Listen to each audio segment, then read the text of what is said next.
Yo, what up? It's your boy Papa Keith, live 103.5 The Beat, sitting down here with the legend, Mr. Three himself, Chance the Yeah. Rapper. Yeah. What's good, brother? What's up, man? Chilling, Appreciate you. man. Now, listen, you have me in this room here that's pretty dope. Can you please explain to everybody what's going on here? Yeah. No, we at the Writings on the Wall, Miami edition. We brought this installation down for Art Basel, and it's basically a listening party for my album. It's unreleased music, all new songs, but also, like, as you can see, there's an audio visual element to it. It's basically an immersive listening experience. That's what's up. Well, we here for it. We excited about it, and we're so glad that you brought this down to Art Basel Oh, here in yeah. South Florida.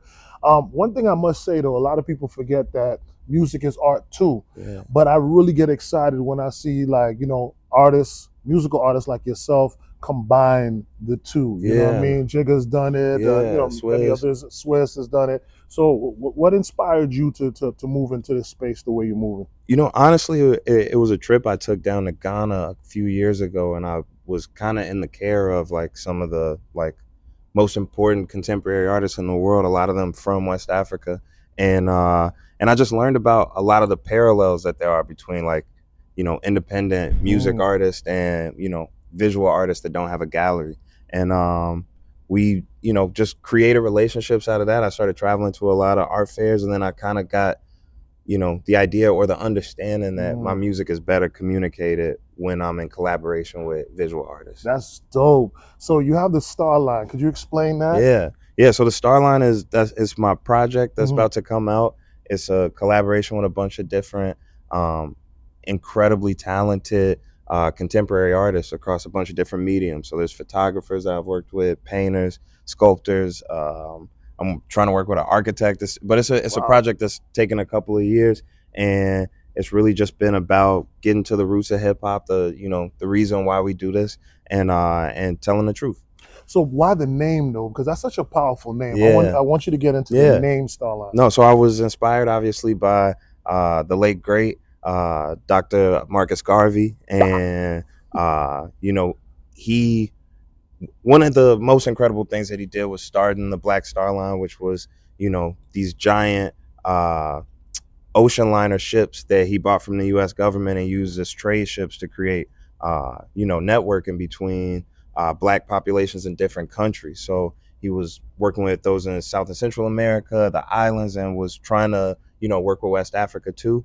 And just his idea and his understanding of a global Black network is something that inspired me, especially in going to Ghana and finding out their connection to Dr. Garvey. So it inspired me to work more closely and more intently with Black artists, and it's kind of been the driving force behind a lot of the stuff that I've been doing. That's what's up. That's what you call intent. So intentional, so powerful. Man. Thank you for doing that, because when I saw that, I was like, he gets love. Yeah. it's coded. You feel me? Like, I don't even tell everybody, but yeah, it's obviously in trying to walk in the pathway of Dr. Garvey and a lot of other important folks. Thomas Sankara is a big influence on the works right now, and just like thought leaders from history and contemporary folks too.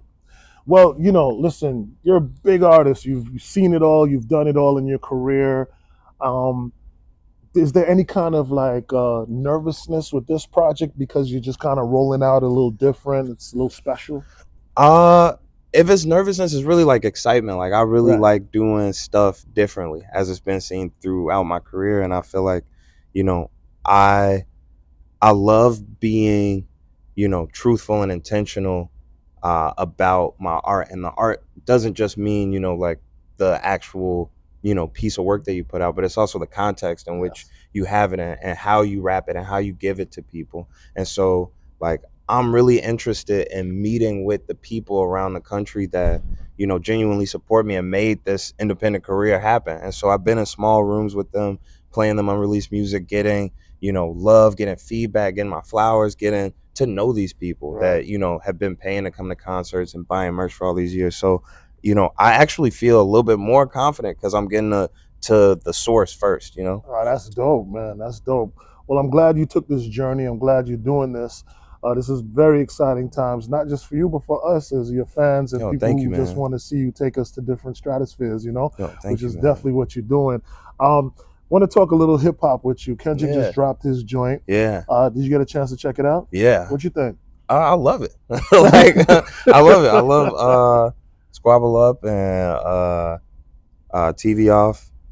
Really, really like the joint Dodger Blue. That's Oh, probably my favorite got joint you. on I like there. the Yeah. Heart Six. Yeah, I love the Hard Yeah, Six. I yeah. mean, it's a beautiful album. He's you know, he's Kendrick. He's an amazing artist, and just speaking of artistry, like he's like somebody that's very like intentional about how he tells his story. So I knew it was gonna be a dope album when I found out that it dropped the day Yeah, it yeah, dropped and yeah. shit. Right. But yeah, it was beautiful. Want to take it back to you for those who may not know. This is my first opportunity to really get to chop it up with you, although you've been doing your thing for a while and so have I in the radio scene. But how did you get the name Chance the Rapper? It's not really that interesting of a story. That's what Yeah, you saying. yeah, You yeah. don't know. No, this one of my classmates at my school, Angela, made me a Twitter page, like, cause I didn't want to get on Twitter. And she was like, "You gonna be a rapper? Like, you should get on this app." This is probably like 2009 Wow, or 10, when I was in high school, and yeah, she made my Twitter page and made the name Chance the Rapper. And that's I just stuck dope. with it. Yeah, That's dope. Did you yeah. have a rap name before that you were using? I went by Chano. I was just Hmm. Chano. Like that's my nickname when I was growing up, was Got Chano, you. and so I used to rap. But people would think that I was Latin and stuff because that's Right. like a. So I like Chance the Rapper better. It's like more my real name and just like what people know me as now. Well, I know you're getting ready for this big listening party, so I'll cut it down to this one last question Yeah. for you. Did you ever think that you would really be this successful doing the type of hip hop that you do, knowing that how hip hop was really formed to be so street and so, grimy and raw, and how you've taken your own style and your own path in hip hop and have had such great success? Did you see that path? Yeah, I feel like hip hop is so like you know even though it has I do agree that there's like a street like resistance based attitude based like intrinsic value in Mhm. hip hop that's been there from the start. But I think there's so many different ways of you know, being that. And the people that I grew up listening to, Andre 3000, Mm. and Big Boy, Ye, um, Lupe Fiasco, like there's so many artists that I came up listening to that embodied that same counterculture attitude that that are some of the biggest artists ever. Yeah. And so I had the confidence of just knowing that like artistry is what separates us, but we're all telling the same story if we're really hip hop. And so listening to them and being able to create with my own, you feel me, like my own Yeah. just like swag, like Yeah, who of I course. am. That's what hip hop is being yourself, being willing to go against the grain. And so I mean, probably since I was 13 or 14, I've been saying I'm gonna be a famous rapper one day. Like, so I would be lying if I said I didn't think I would have successes. But I've also been, I'm blessed. Like, it's not like something that was just always gonna happen. I always, am thankful to God and to my circumstance that He put me in to be able to have successes. Absolutely. Chance, the famous rapper in the building. Thank you so much for this Thank opportunity. you, I man. I can't appreciate it wait for you so to hear much. some of I the can't wait either. We're hear some of the stuff, excited. We man. appreciate this exclusive opportunity and this interview. There are a few legends that have come out of Chicago, and you're definitely one, Oh sir. yeah, All right. appreciate you, Love, man. love, Love all the love. way, All man. right, Chance the rapper, man. Starline. So basically, these are different pieces that I dropped over the past couple of years. That's a bar about a bar. Wow. That was with Nico Washington. That's the highs and the lows. That's Giannis David Gabinga. He's a photographer from. Oh, I like this one down here. Which one? This joint? Yeah. Yeah, that's Mia Lee. That's called Yeah No. That's one of my favorite pieces. It's Yeah. gigantic. It's actually out there. You want to see the pieces? I'll Yeah, just show for you the real sure. pieces. Yeah, I'm yeah. showing you photos of pieces. Yeah. Yeah, if you So in the experience, people basically, they come in through that other door, right. and there's like a little merch shop, but there's also like we brought some of the pieces down to Basel That's again. so dope. Um, Thank you. Hello. How you doing? All right, your hair looks dope. Oh, there it Yeah, is. yeah, yeah, Wow. yeah. So this is These are the actual pieces right here. yeah. So this is Mia Lee. It's called Y'all Know, uh, 2022. So how much does a piece like that go for? Um, Mia sells for high, but our plan is basically that we're gonna go out with these, like do like a real series. So right now, this is like the listening experience is more based on the audio visual projection method stuff.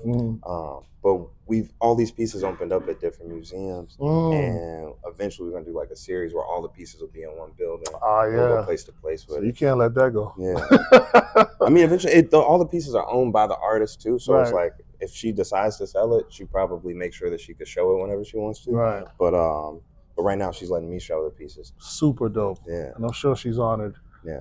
And that's this is Slang. He's a graffiti artist from Chicago. Yeah. This is a piece he made over the course of like 5 years, and then wanted to finish it with me. So he did like this centerpiece was always blocked, I guess, on the canvas that he was working on, and then like I guess one day 5 years later he did this. This is a one-liner too, so it's like one line. This blue, the house, the car, and everything is a single without picking up the pen. Yeah. And like, but that's his, like, he's a graph artist, so like he's well versed in hella different mediums, but his one-liner shit is like his trademark. Yeah. So many levels to this, right? Yeah. Wow. See, I'm from New York originally, so this connects with me too, you know? The hip hop shit. Well, Chicago and New York have that in common, right?